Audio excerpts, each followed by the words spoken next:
Officer বলেছে অফিসাররা আসবেন বলে, রাজ্যপাল আসবেন বলে, তাই আজকে লাগানো হলো পলিথিন।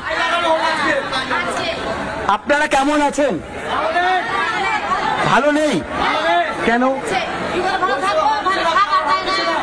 খাবার পাচ্ছেন না? খালি খিচুড়ি? এ তো দেখে মনে হচ্ছে আপনারা বোধহয় জেলখানাতে আছেন, বাইরে দিয়ে ঢাকা বেরোতে পারছেন,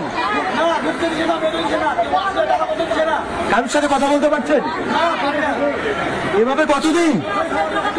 এটা তো আপনাদেরই রাজ্য, কিন্তু তারপরেও এইভাবে থাকতে হবে জেলখানায় থাকার মতো করে? জেলখানার থেকেও খারাপ। পুলিশ অত্যাচার করছে কেন? হ্যাঁ, দিয়েছে। ভালো নেই বলছে এখানে?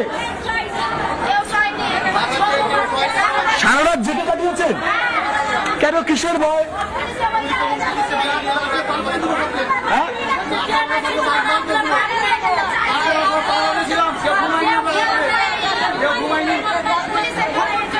এই অবস্থায় মানুষ থাকতে পারেন?